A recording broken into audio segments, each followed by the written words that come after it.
Hey, what's up? Today I want to show you how you can make $100,000 in your first year flipping houses. I started flipping houses back in 2017 and I was able to hit a six-figure profit that year while working a full-time job. So I'm going to show you my tips and strategies so you can do it too. If this is your first time watching my videos, I'm a house flipper in the San Francisco Bay Area. I flipped 20 houses in the last 3 years, and I started this channel to teach people how to invest in real estate and flip houses to achieve financial freedom. If that interests you, go ahead and hit the subscribe button now so you don't miss out on future content. $100,000 might seem a lot to you right now, but 3 years into my house flipping journey, I actually make at least $100,000 in profit from each of my flip. And I flip about 7 to 8 houses a year. So you should know that hitting 6 figures in total profit in your first year should be a goal that's attainable. When you are starting out in house flipping, it's probably daunting to think about how to make $100,000 in your first year.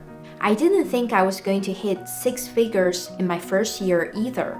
The key is to break down this daunting big task into smaller tasks so it's easier to achieve your goals. So instead of aiming to make $100,000 in profit from one deal in your first year, which can be challenging because you are still learning the rope and trying to build your network. So instead, you can break down the goal into doing 2 deals and making $50,000 in profit per deal. Some of you guys might be in other parts of the country and you might be thinking the Bay Area housing prices are so high and the profit margins are much higher than in your local area too, which is true. I have friends who are flipping houses in other parts of the country, and I've heard them saying the median sale prices in their areas are a couple $100,000, which is a lot cheaper than the median sale price in the Bay Area.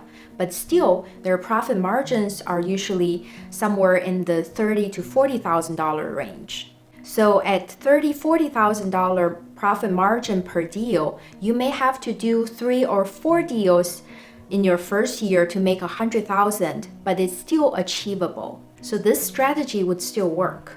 That's exactly what I did in my first year flipping houses.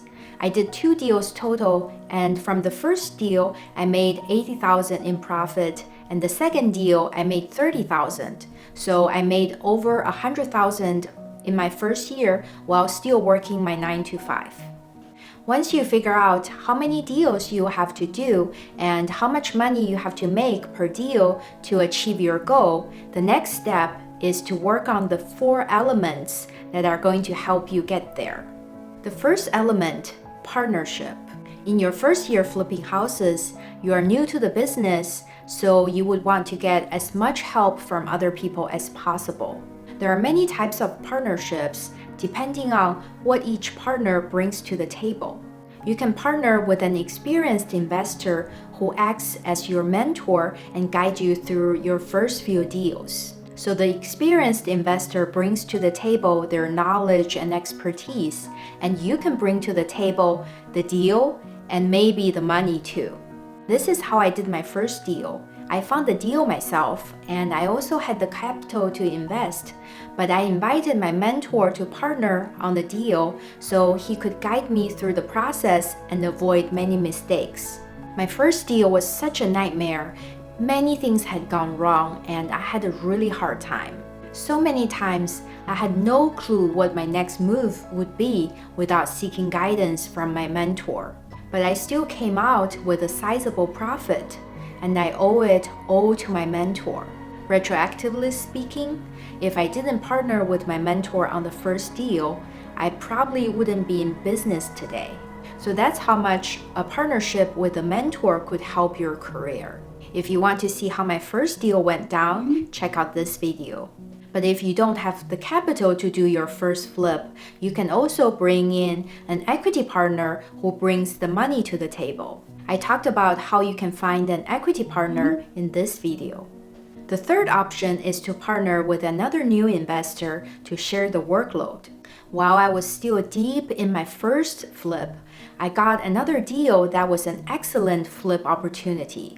I was still working a full-time job at the time, and all my spare time and energy is consumed by my first flip, so I didn't have any capacity to take on another project. All the capital I had was invested in the first deal too. So I decided to bring in another new investor as my partner. He had the funds and the time to manage the project, and I brought in the deal and the contractor. The second project turned out to be a home run, and even though I only got a small share of the profit because of my smaller contribution, but I was still grateful that my partner allowed me to be involved in the whole process. You probably have heard this many times already, but real estate is a relationship business. And as soon as you decide to get into this business, you should start building and cultivating relationships. Anytime you go to a real estate event, you should be on the lookout for potential partners. As you go to more and more events, you will be able to collect more and more contacts. And the more contacts you have, the more likely you will be able to find people who can bring different resources to the table. The second element is the deal.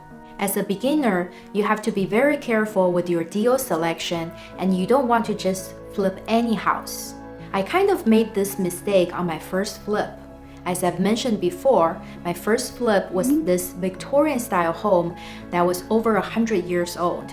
Because of the style and the age of the home, it took more work and money to fix it up. My second flip, on the other hand, was this really simple flip that's only a couple blocks from the LinkedIn headquarters, so in a great location. That's why the rehab cost was relatively low and the sale price was much higher than we expected. So based on my experience, it would be much better for a beginner to choose an entry-level home that's in a great location to flip. Entry-level homes are usually average in size, and the sale price is median sale price or lower. Entry-level homes, they are usually on the cheaper side, and more buyers are qualified to purchase them, so they have a bigger buyer pool. So the required investment is on the lower side, and the risk is lower too. If you can find entry-level homes that are close to job opportunities and are in great school districts, your investment would be even safer. If you're wondering how you can find off-market deals at a discounted price, check out this video. The third element is the funds. As we just mentioned, you can bring in an equity partner to fund the deal, and we've also talked in previous episodes where you can use a hard money loan or private money loan to fund your deals. If you partner with an experienced investor, you can use their experience to help you qualify with a hard money lender and even get better rates. Whether to get the deal first or the funds first is really up to you. If you have the funding all lined up, it won't be as stressful when you get a deal.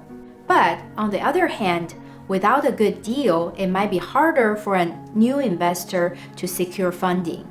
Once you have a great deal at hand, so many people would be willing to lend money to you or partner with you on the deal because great deals are so hard to come by. The fourth element is a contractor to work on the remodel. If you choose to partner with an experienced investor, you may also be able to access their contractor. Otherwise, you would need an extensive screening process to find the right contractor for your project. If you are wondering how you can find a reliable contractor, check out this video. Once you have all these four elements ready, you are well on your way to your first six-figure profit year. But I also want to point out, house flipping has a steep learning curve, and it's going to take you some time to learn the rope and master the business. So don't just focus on the monetary results. And even if you don't make much money from your first few deals, you shouldn't be discouraged. The purpose for your first few deals should be to polish your skills so you can be better off in the long run. So try not to worry about how quickly you can get to $100,000, but instead focus on whether you are learning and improving from each deal. I hope you find this episode helpful and give me a thumbs up if it does. Thank you so much for watching. See you next week.